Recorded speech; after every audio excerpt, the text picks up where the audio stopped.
percayaan kan. Itu khusus untuk apa namanya transaksi jurnal yang secara kredit juga, itu untuk yang sales jurnal. Nah, yang ketiga itu untuk cash receipt jurnal, itu untuk transaksi-transaksi yang mengakibatkan perusahaan menerima cash. Jadi setiap transaksi penerimaan cash, baik itu pembayaran dari supplier atau ada penerimaan apa namanya, pendapatan bunga, penerimaan dividen, pokoknya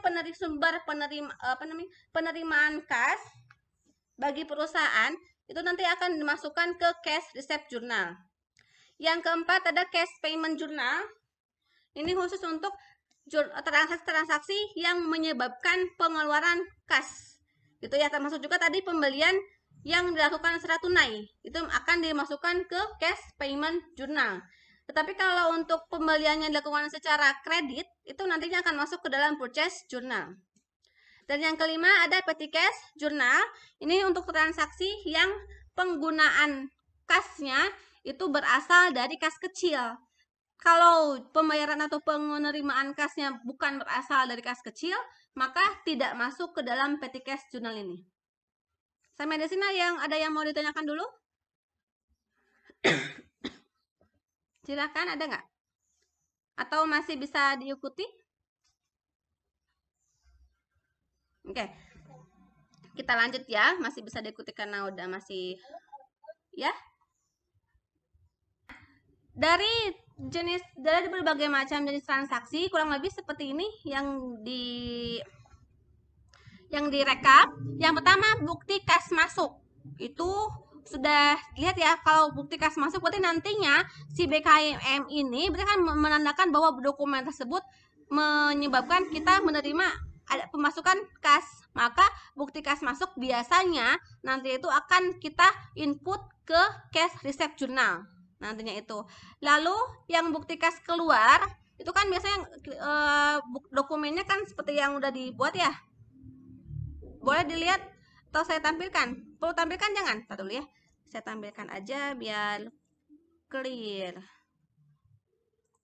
Nah, ini kan bukti kas masuk. Kalau bukti kas masuk kan menandakan kita menerima pinjaman, kita melakukan pinjaman, ada penerimaan uang. Kita minjam uang dari orang lain, dari Wijaya Finance. Berarti di sini ada pemasukan uang, sehingga BKM ini akan kita input ke cash receipt journal. Itu ya yang pertama. Yang kedua ada bukti kas keluar sebesar 61 juta. Nah, 61 juta itu menandakan, dan untuk transaksinya untuk pembayaran sewa. Berarti kalau kayak gitu si BKK biasanya akan kita input ke cash payment journal karena berkaitan dengan kas keluar. Paham nggak sampai sini? Paham nggak? Atau saya terlalu cepat nggak terlalu cepat menjelaskan tuh? Oh iya, terus aku maafnya. Ya udah, saya agak lambatin lagi ya. Sampai 2 jenis bukti ini bisa diikuti. Oke, kita lanjut ya. Nah, yang ketiga ada faktur penjualan. Nah, untuk faktur penjualannya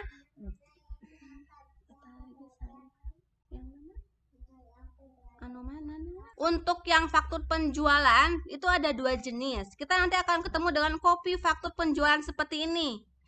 Tetapi yang membedakan tampilannya sama seperti ini.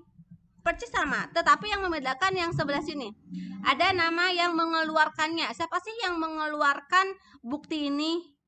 Kita kan sebagai PT Bombastik ya. Berarti kalau kita sebagai PT Bombastik dan kita menemukan bukti kwitansi seperti ini dengan nama PT kita dan ada keterangan faktur penjualan, itu artinya kita menjual barang ke orang lain. Ini ya. Sehingga faktur penjualan atas nama perusahaan kita itu merupakan masuknya ke transaksi penjualan. Itu ya. Nah, biasanya kalau yang kopi faktur penjualan seperti ini, di bawahnya kan ada piutang dagang.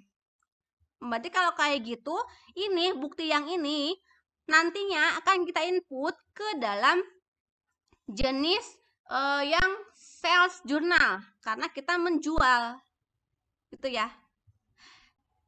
Lalu ya ada lagi ya faktur penjualan. Nah, tapi di atasnya beda nih, kita lihat. Ini yang PDF kan yang tampil? Ya. Nah, ini kan faktur penjualan. Sama kan purchase sama seperti yang tadi. Tetapi di atasnya kita lihat nih. Di atasnya ini sih PT Gelagar Audio. Kita kan namanya PT Bombastic. Berarti kalau kayak gitu, kalau ada faktur penjualan atas nama perusahaan lain, itu menandakan orang lain nih yang menjual ke kita. Berarti kalau kayak gitu, kita melakukan transaksi pembelian. Sehingga untuk bukti yang faktur penjualan atas nama perusahaan orang lain ini akan kita input ke dalam payment journal. Kenapa? Karena di sini ada keterangan hutang dagang yang menandakan bahwa pembelian ini dilakukan secara kredit. Paham sampai sini? Oke, lanjut ya.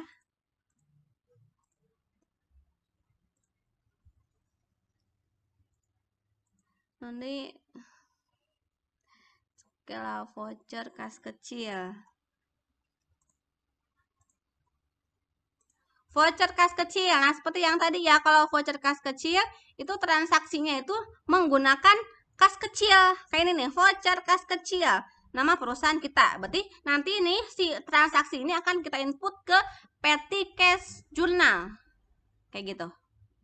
Lalu selanjutnya setelah selain voucher kas kecil ada nota kredit. Nah, nanti kalian akan ketemu dengan yang kayak gini nih. Kalau yang lain kan sama ya, ada kas kecil, BKK, BKM, lalu ada kas kecil lagi, BKM. Mana? Tadi ya.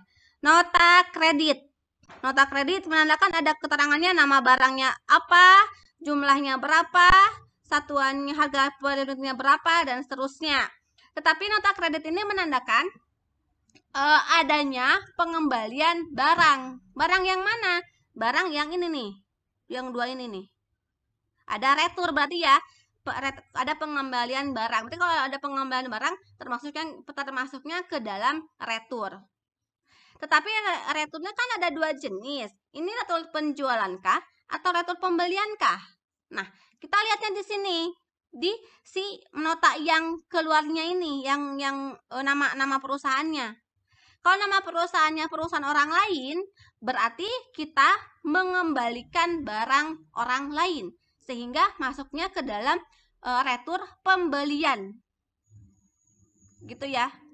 Nah, kalau retur pembelian masuknya ke jurnal apa, Bu? Kalau di yang tadi dijelaskan, yang 5 jurnal khusus tadi, kan tidak ada yang masuk ke dalam pengembalian.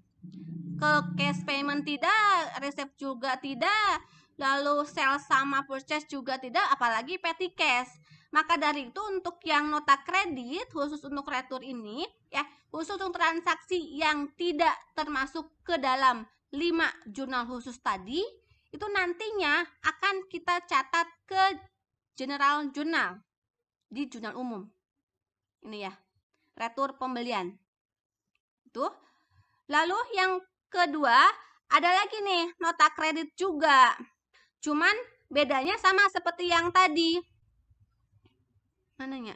Di atasnya itu bukan nama perusahaan orang lain, tetapi nama perusahaan kita, PT Bombastic. Kalau nggak sama, ayo ada di mananya? Nanti juga ketemu lagi. Mana sih? Halaman sabar ada yang menemukan nggak? Nota kredit tapi 2 hiji. Mangan jauh-jauh 2 hiji henteu. No, dokumen 2 hiji meureun ya?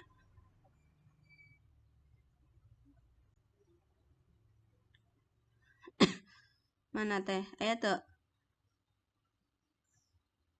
20, 27. Dokumen 27.